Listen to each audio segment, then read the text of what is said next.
آج کی حدیث شریف حضرت براق بن عازب رضی اللہ عنہ سے روایت ہے کہ نبی کریم جب بستر پر تشریف لے جاتے تو یہ دعا کرتے، اے اللہ، میں تیرے نام سے جیتا ہوں اور تیرے نام سے وفات پاؤں گا، اور جب بیدار ہوتے تو فرماتے، اللہ کی حمد ہے جس نے ہمیں وفات دینے کے بعد زندہ کر دیا اور اسی کی طرف قیامت کے روز زندہ ہو کر جانا ہے۔ عروہ بن زبیر نے حضرت عائشہ رضی اللہ عنہا سے روایت کی، کہا نبی کریم جب نماز پڑھتے تو بہت لمبا قیام کرتے، یہاں تک کہ اب کے قدم مبارک سوج جاتے۔ حضرت عائشہ رضی اللہ عنہا نے کہا، اللہ کے رسول اب ایسا کرتے ہیں، حالانکہ اب کے اگلے پچھلے تمام گناہوں کی مغفرت کی یقین دہانی کرائی جا چکی ہے۔ آپ نے فرمایا، اے عائشہ، کیا میں اللہ تعالیٰ کا شکر گزار بندہ نہ بنوں؟ نبی کریم صلی اللہ علیہ وسلم نے فرمایا، میرے دل پر غبار سا چھا جاتا ہے تو میں اس کیفیت کے ازالے کے لیے ایک دن میں 100 بار اللہ سے استغفار کرتا ہوں۔ نبی کریم صلی اللہ علیہ وسلم نے فرمایا، برکت اور رفت کا مالک ہمارا رب ہر رات کو جب رات کا آخری تہائی حصہ باقی رہ جاتا ہے تو دنیا کے آسمان پر نزول فرماتا ہے اور کہتا ہے، کون مجھے پکارتا ہے کہ میں اس کی پکار سنوں، کون مجھ سے مانگتا ہے کہ میں اس کو دوں، اور کون مجھ سے بخشش طلب کرتا ہے کہ میں اسے بخش دوں۔ نبی کریم صلی اللہ علیہ وسلم نے فرمایا، میری امت میں جاہلیت کے کاموں میں سے 4 باتیں موجود ہیں، وہ ان کو ترک نہیں کریں گے، ایسا باپ دادا کے اصلی یا مذمومہ کارناموں پر فخر کرنا، دوسروں کے نسب پر تان کرنا، ستاروں کے ذریعے سے بارش مانگنا اور نوحہ کرنا۔ اور فرمایا، نوحہ کرنے والی جب اپنی موت سے پہلے توبہ نہ کرے تو قیامت کے دن اس کو اس حالت میں اٹھایا جائے گا کہ اس کے بدن پر تارکول کا لباس اور خارش کی قمیص ہوگی۔ نبی اکرم نے حضرت عبد الرحمن بن عوف رضی اللہ عنہ کے لباس پر زرد زعفران کی خوشبو کا نشان دیکھا تو فرمایا، یہ کیا ہے؟ انہوں نے جواب دیا، اللہ کے رسول، میں نے سونے کی ایک گٹھلی کے وزن پر ایک عورت سے شادی کی ہے۔ آپ نے فرمایا، اللہ تمہیں برکت دے، ولیمہ کرو، کھوا ایک بکری سے کرو۔ رسول اللہ صلی اللہ علیہ وسلم نے فرمایا، جب تم میں سے کسی شخص کا لقمہ گر جائے تو وہ اسے اٹھا لے اور اس پر جو ناپسندیدہ چیز تنکا مٹی لگی ہے اس کو اچھی طرح صاف کر لے اور اسے کھا لے، اس لقمے کو شیطان کے لیے نہ چھوڑے، اور جب تک اپنی انگلیوں کو چاٹ نہ لے اس وقت تک اپنے ہاتھ کو رومال سے صاف نہ کرے، کیونکہ اسے معلوم نہیں کہ اس کے کھانے کے کس حصے میں برکت ہے۔ حضرت ابو ہریرہ رضی اللہ عنہ سے روایت ہے کہ رسول اللہ نے فرمایا، طاقتور مومن اللہ کے نزدیک کمزور مومن کی نسبت بہتر اور زیادہ محبوب ہے، جبکہ خیر دونوں میں موجود ہے۔ جس چیز سے تمہیں حقیقی نفع پہنچے اس میں حرص کرو اور اللہ سے مدد مانگو، اور کمزور نہ پڑو، مایوس ہو کر نہ بیٹھ جاؤ۔ اگر تمہیں کوئی نقصان پہنچے تو یہ نہ کہو، کاش میں اس طرح کرتا تو ایسا ایسا ہوتا، بلکہ یہ کہو، یہ اللہ کی تقدیر ہے، وہ جو چاہتا ہے کرتا ہے، اس لیے کہ حسرت کرتے ہوئے کاش کہنا شیطان کے عمل کے دروازے کو کھول دیتا۔ رسول اللہ صلی اللہ علیہ وسلم کا یہ فرمان ہے، ایک عورت کو بلی کی وجہ سے عذاب دیا گیا، اس نے بلی کو باندھے رکھا یہاں تک کہ وہ مر گئی تو وہ اسی وجہ سے جہنم میں داخل ہو گئی، کیونکہ جب اس نے بلی کو باندھا تو نہ اس کو کھلایا پلایا اور نہ اس کو چھوڑا کہ وہ خود ہی زمین کے کیڑے مکوڑے کھا لیتی۔ کسی نے نبی کریم سے پوچھا، یتیم کی یتیمی کب ختم ہوتی ہے؟ تو نبی کریم نے فرمایا، مجھے اپنی عمر کے مالک کی قسم، کسی آدمی کی داڑھی نکل آتی ہے جبکہ ابھی وہ اپنے لیے حق لینے میں اور اپنی طرف سے حق دینے میں کمزور ہوتا ہے۔ جب وہ اپنے لیے ٹھیک طرح سے حقوق لے سکے جس طرح لوگ لیتے ہیں تو اس کی یتیمی ختم ہو جائے گی۔ رسول اللہ صلی اللہ علیہ وسلم نے فرمایا، دجال کی بائیں آنکھ عیب دار ہوگی اور بال گھنے گچھے دار ہوں گے، اس کے ہمراہ ایک جنت ہوگی اور ایک دوزخ ہوگی۔ اس کی دوزخ حقیقت میں جنت ہوگی اور اس کی جنت اصل میں دوزخ ہوگی۔ حضرت ابو ہریرہ رضی اللہ عنہ سے روایت ہے، کہا میں نے رسول اللہ کو نہیں دیکھا کہ اپنے کبھی کسی کھانے میں عیب نکالا ہو۔ اگر آپ کو کوئی کھانا اچھا لگتا تو اسے کھا لیتے اور اچھا نہ لگتا تو خاموش رہتے۔ رسول اللہ صلی اللہ علیہ وسلم نے ارشاد فرمایا، تم دنیا کے معاملے میں ایک دوسرے سے مقابلہ کرو گے، پھر ایک دوسرے سے حسد کرنے لگو گے، پھر ایک دوسرے سے منہ موڑ لو گے، پھر ایک دوسرے سے بغض میں مبتلا ہو جاؤ گے، پھر مسکین مہاجرین کے ہاں جاؤ گے اور ان میں سے کچھ کو حاکم بنا کر دوسروں کی گردنوں پر مسلط کر دو گے۔ رسول اللہ صلی اللہ علیہ وسلم نے ارشاد فرمایا، بدگمانی سے دور رہو، کیونکہ بدگمانی سب سے زیادہ جھوٹی بات ہے۔ دوسروں کے ظاہری عیب تلاش کرو، نہ دوسروں کے باطنی عیب ڈھونڈو۔ مال و دولت میں ایک دوسرے کے ساتھ مسابقت نہ کرو، ایک دوسرے سے حسد نہ کرو، آپس میں بغض نہ رکھو، ایک دوسرے سے روگردانی نہ کرو، اور اللہ کے ایسے بندے بن کر رہو جو آپس میں بھائی بھائی ہیں۔ رسول اللہ صلی اللہ علیہ وسلم نے ارشاد فرمایا، لوگوں کے اعمال ہر ہفتے میں 2 بار پیش کیے جاتے ہیں، پیر کے دن اور جمعرات کے دن، اور ہر ایمان رکھنے والے بندے کی مغفرت کر دی جاتی ہے، اس بندے کے سوا کہ اس کے اور اس کے بھائی کے درمیان عداوت اور بغض ہوتا ہے، تو ان کے بارے میں کہا جاتا ہے ان دونوں کو چھوڑ دو، مؤخر کر دو، یہاں تک کہ دونوں عداوت چھوڑ کر ایک دوسرے کی طرف واپس آ جائیں۔ رسول اللہ صلی اللہ علیہ وسلم نے ارشاد فرمایا،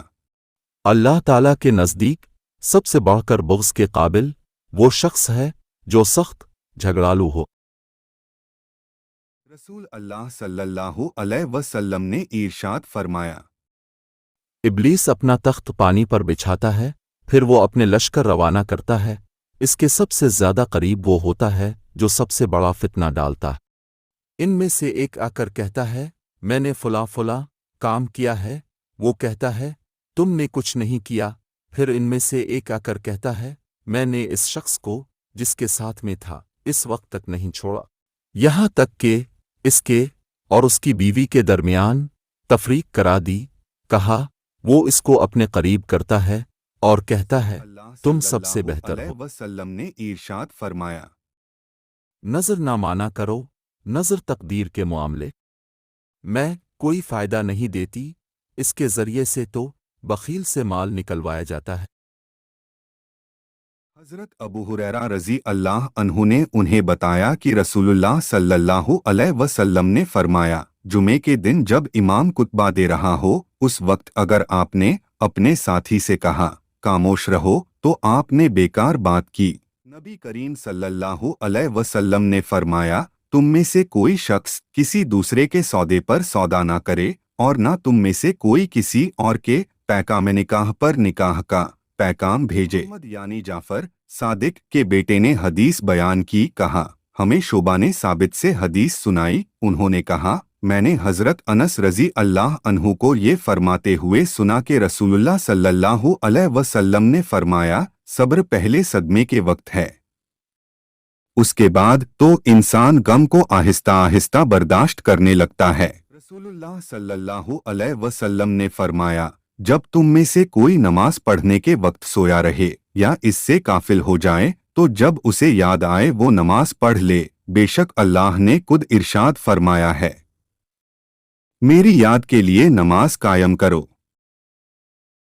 رسول اللہ صلی اللہ علیہ وسلم نے فرمایا، جب تم میں سے کوئی نماز پڑھنے کے وقت سویا رہے یا اس سے غافل ہو جائے تو جب اسے یاد آئے وہ نماز پڑھ لے، بے شک اللہ نے خود ارشاد فرمایا ہے،